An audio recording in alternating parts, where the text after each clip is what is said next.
Morning all student, SBN online platform पे आपका हार्दिक स्वागत है। आज का जो वीडियो है उसमें अपने अणुसंख्यक गुणधर्म में लास्ट जो गुण है उसकी बात कर रहे हैं। तो लास्ट जो गुण अपने आता है इसके अंदर प्रासरण दाब आता है।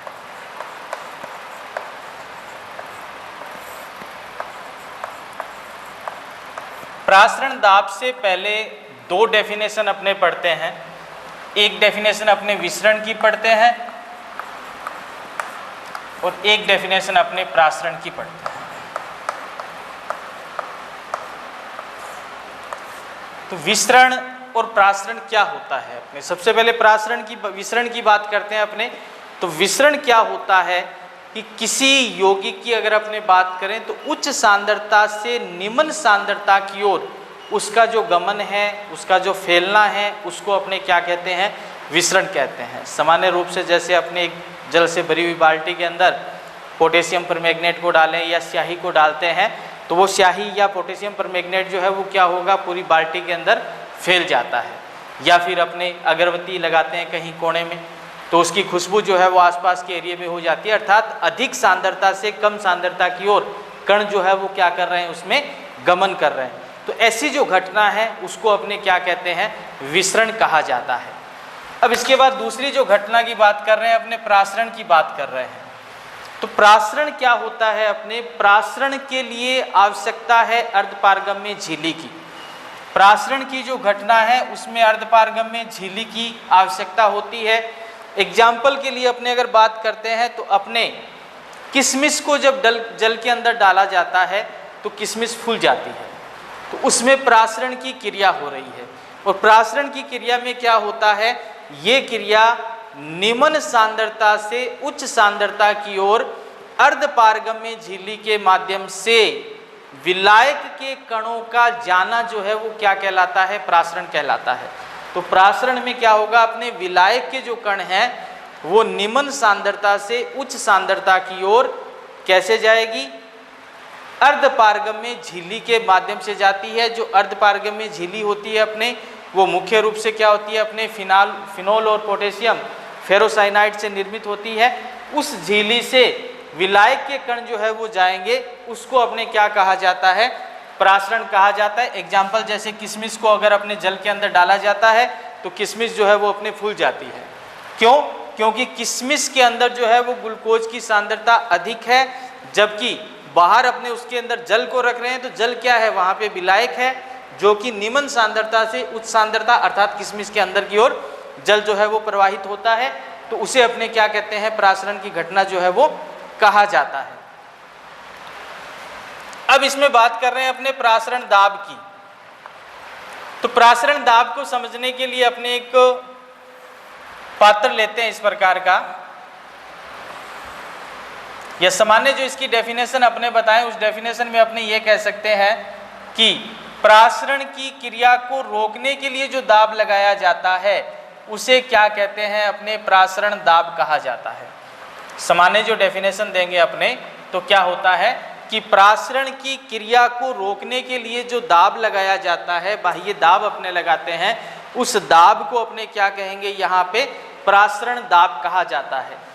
अब इस डायग्राम में अपने देखें,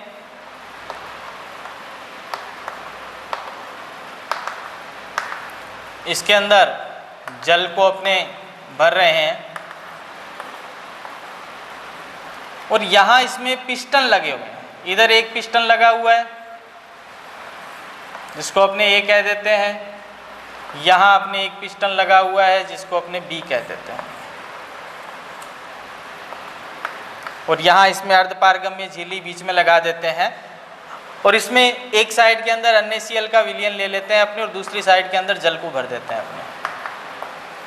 अब इसमें क्या होगा, इधर मान लो NaCl का विलयन है अपने पास, तो इधर सांद्रता ज़्यादा है, तो यहाँ से जो विलायक के जो कण हैं, जल के कण हैं, वो अर्धपारगम्य झिल्ली के द्वारा क्या होंगे, इस ओर गमन करेंगे। इस ओर जब कण गमन कर रहे हैं तो उस कंडीशन में क्या होगा, अपने जो पिस्टन अपना यहाँ पे V है वो पिस्टन क्या होगा, कुछ ऊपर की ओर चला जाता है, B डैश। अर्थात इधर क्या हो रहा है, अपने जो विलायक है उसके कण जो है वो क्या कर रहे हैं, गमन कर रहे हैं, विलायक। तो ये अपनी प्रासरण की डेफिनेशन थी कि निम्न सांद्रता से उच्च सांद्रता की ओर विलायक के कण का जो गमन है उसको अपने क्या कहते हैं, प्रासरण कहा जाता है। और प्रासरण की घटना यहाँ पे अपने को देखने को मिल रही है। अब अपने क्या करते हैं कि जो अपना पिस्टन है इधर वाला बी पिस्टन, इसको अपने यहाँ से दबाया जाता है और इस पिस्टन को दबाकर इस पिस्टन के लेवल में लाते हैं वापस। जो पिस्टन ऊपर की ओर चला गया था उसको यहाँ से दबाएंगे, अपने प्रेशर डालेंगे इसके ऊपर और इस प्रेशर के द्वारा अपने क्या करेंगे, वापस विलायक के कण इस ओर जो है वो अपने भेजे जाते हैं। अर्थात जो प्रासरण की क्रिया हो रही है यहाँ पे, ये जो क्रिया हो रही है ये प्रासरण की क्रिया हो रही है। इस प्रासरण की क्रिया को रोकने के लिए यहाँ से पिस्टन को दबाया जाता है। तो इसमें अपने ये कहते हैं कि प्रासरण की क्रिया को रोकने के लिए जो दाब लगाया जाता है उस दाब को ही क्या कहते हैं, अपने प्रासरण दाब कहा जाता है। तो ये जो घटना है वो अपनी किसकी है, प्रासरण दाब की घटना है। अब प्रासरण के लिए अपने पढ़ रहे हैं कि प्रासरण दाब जो है वो अणुसंख्यक गुणधर्म है। तो इसके लिए प्रासरण के लिए कुछ नियम है अपने वान ठाप के आधार, वान ठाप पहला जो इसका नियम है वो क्या कहता है कि निश्चित ताप के ऊपर अगर अपने बात करते हैं तो प्रासरण दाब, जिसको अपने पाई के द्वारा रिप्रेजेंट कर रहे हैं, वो सांद्रता के समानुपात होता है। अगर निश्चित ताप पे किसी विलयन की बात करते हैं तो उस विलयन का प्रासरण दाब जो है वो क्या होगा, उसकी सांद्रता के क्या होता है, समानुपात होगा अपने। और सांद्रता जो है वो क्या होती है अपने, C = 1/V, तनुता के व्युत्क्रमानुपाती। तो यहाँ क्या लिख सकते हैं अपने, पाई समानुपात 1/V। ये समीकरण नंबर 1 अपने लिख देते हैं। दूसरा नियम अगर अपने बात करें तो निश्चित सांद्रता पर, निश्चित दाब पर अगर अपने बात करें तो यहाँ पे निश्चित सांद्रता पे अगर अपने बात करते हैं तो जो प्रासरण दाब है वो उसके ताप के समानुपात होता है। ये समीकरण अपने क्या आ जाती है, दूसरी आ जाती है। तो ताप के समानुपात और तनुता के व्युत्क्रमानुपाती। तो इन दोनों नियमों के आधार पे यदि लिखेंगे समीकरण 1 व 2 से तो पाई समानुपात T/V यहाँ पे अपने समीकरण जो है वो प्राप्त होती है। इसके अंदर पाई समानुपात जो है वो क्या है, T/V अपने समीकरण प्राप्त होती है। या इसको ऐसे लिखें अपने, पाई = ST/V। तो जो S है यहाँ पे वो नियतांक है जो कि अपने R के बराबर होता है। जो गैस नियतांक R होता है उसके समान इसका मान होता है। तो ये पाई = ST/V के रूप में अपने लिखा जा सकता है। या इसको ऐसे लिख सकते हैं अपने, पाई V = ST। और इस समीकरण को यदि अपने 1 मोल के लिए लिखा जाए, पाई V = ST, इसको यदि अपने क्या करें, 1 मोल के लिए लिखें तो 1 मोल मतलब N।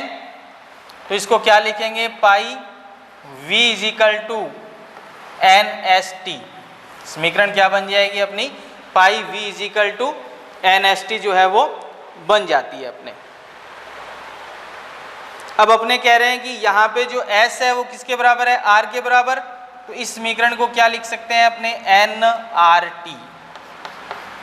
पाई V = क्या लिख सकते हैं, nRT। या इसको ऐसे लिख सकते हैं अपने, पाई = N/V RT। जो प्रासरण दाब है उसको कैसे लिख सकते हैं अपने, पाई = N/V RT, इसको अपने लिखा जा सकता है। तो ये अपने प्रासरण दाब के लिए समीकरण आ जाती है, पाई = N/V RT। N मोलों की संख्या है, V तनुता है, R गैस नियतांक है, T जो है वो यहाँ पे ताप हो जाता है। अब N यहाँ पे क्या है, मोलों की संख्या। अब मोलों की संख्या बराबर क्या है अपने, द्रव्यमान बटे में मोलर द्रव्यमान याणु भार। तो विलेय पदार्थ के लिए है ये तो विलेय पदार्थ के लिए अपने क्या लिखा था, V माना था उसको WV/mv, ये चीज यहां पे लिख सकते हैं WV/mv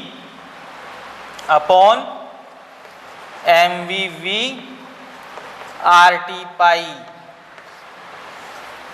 ये सूत्र जो है वो अपने लिखा जा सकता है इसके अंदर। अब अपने यहां से जो विलेय पदार्थ का मोलर द्रव्यमान है mv, उसको निकाल सकते हैं।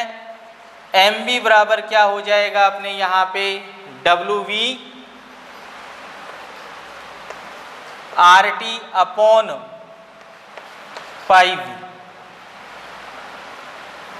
समीकरण क्या आ जाती है अपनी, mv बराबर WV RT/πv जो आ जाती है, जिसके द्वारा विलेय पदार्थ का मोलर द्रव्यमान जो है वो अपने क्या कर सकते हैं, ज्ञात कर सकते हैं, या विलेय पदार्थ का अणुभार जो है वो ज्ञात किया जा सकता है।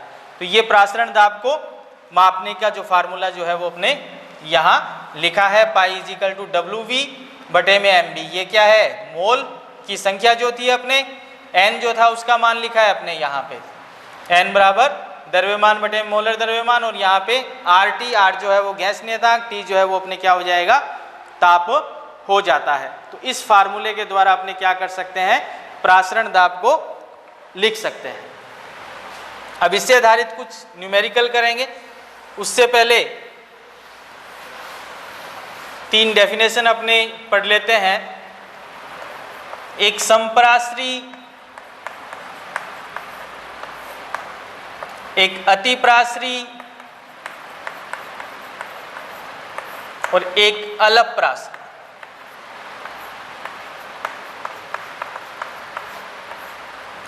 समप्राश्री का मतलब होता है कि जब अपने पास 2 समान प्रासरण दाब वाले विलयन हो किसी पात्र में, तो अर्धपारगम्य झिल्ली में दोनों तरफ कोई भी पदार्थ का गमन नहीं होगा।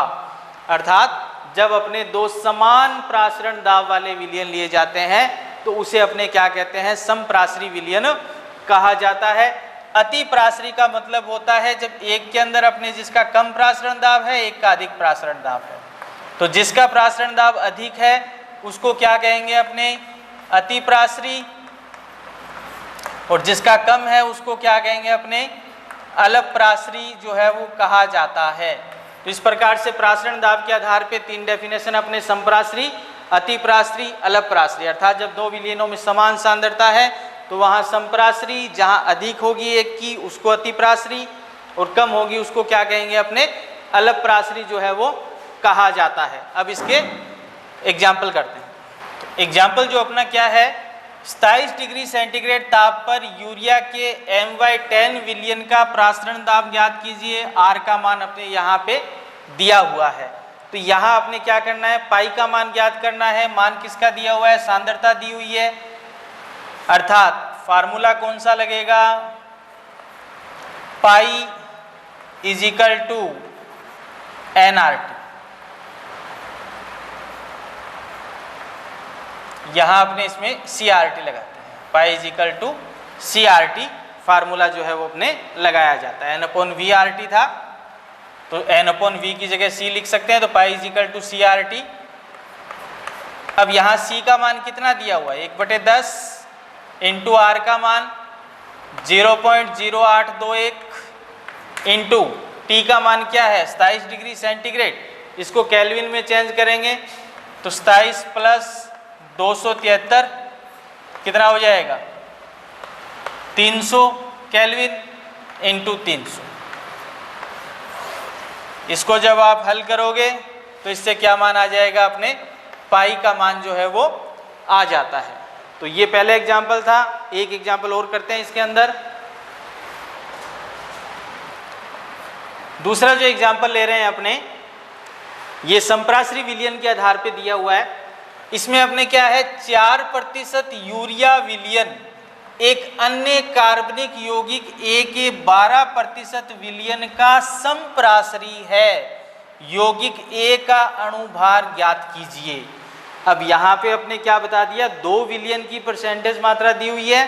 पहला जो विलयन है उसमें विलेय पदार्थ अपने यूरिया बताया हुआ है, अर्थात यहाँ अपने को पता है कि यहाँ यूरिया है जिसका अणुभार अपने 60 है, जबकि दूसरा जो यौगिक है उसका अपने अणुभार नहीं बताया है, दूसरे का अणुभार अपने ज्ञात करना है। तो पहले अपने 4% यूरिया के लिए प्रासरण दाब की बात करते हैं। तो जो फार्मूला था अपना pi is equal to WRT/mv, जो फार्मूला था pi is equal to WRT/mv, इसके अंदर इसका मान रखते हैं अपने। तो W का मान 4% है, इसका मतलब 4/100 आयतन हो जाएगा। 60 इसका क्या है अपने अणुभार इंटू R इंटू T, इसी प्रकार से लिख देते हैं 100 इंटू 1000। ये अपने एक समीकरण बन जाती है किसके लिए, 4% यूरिया के लिए। अब अपने बात करते हैं जो दूसरा अपना संप्रासरी विलयन है, जो 12% विलयन, इसके लिए मान अगर निकालेंगे क्या आएगा, इसको पाई 1 मान लो, इसको पाई 2 मान लो। फार्मूला यही रहेगा WRT/mv। W का मान कितना दिया है अपने 12 इंटू RT बटे में M का मान अपने पास नहीं है, इंटू 100 इंटू 1000, ये अपने फार्मूला हो जाता है यहाँ पे। अब अपने क्या कर रहे हैं, इसके अंदर ये कह रहा है संप्रासरी विलयन है। अगर संप्रासरी विलयन है इसका मतलब पाई 1 इज इक्वल टू क्या हो जाएगा, पाई 2। तो समीकरण 1 और समीकरण 2 को अपने बराबर रख देते हैं। क्या है अपनी समीकरण 1, 4 इंटू RT बटे में 60 इंटू 100 इंटू 1000 बराबर 12 इंटू R इंटू T बटे में M इंटू 100 इंटू 1000। तो इसमें बाकी सारी चीज़ें कट जाती है अपने, R से R कैंसिल हो जाएगा, T से T कैंसिल हो जाएगा, 1000 से 1000 कैंसिल हो जाएगा, 100 से 100 कैंसिल हो जाएगा। शेष क्या रहेगा अपने 4/60 बराबर 12/m। अब अपने m का मान ज्ञात करेंगे। m बराबर क्या हो जाएगा, 60 इंटू 12 बटे में 4 बराबर क्या आएगा 180। अर्थात जो A है अपना उसका मान कितना आ जाता है अणुभार का, 180 जो है वो मान आ जाता है। तो यहाँ आपने कैलकुलेट नहीं किया किसी को, समीकरण के रूप में इसको निरूपित किया है, क्योंकि यहाँ पे दोनों को अपने पाई 1 इज इक्वल टू पाई 2 के रूप में रख रहे हैं, और यहाँ इसके मान रख के m का मान जो A पदार्थ के लिए था वो अपने क्या करते हैं, निकाल लेते हैं। तो इस प्रकार से ये अपना प्रासरण का जो टॉपिक है वो कंप्लीट होता है। तो इस प्रकार से प्रासरण दाब जो अणुसंख्यक गुणधर्म है वो अपना कंप्लीट होता है। अब इस चैप्टर के अंदर एक अणुसंख्यक गुणधर्म रह जाता है, वो अपने अगले वीडियो में करेंगे। तब तक के लिए धन्यवाद।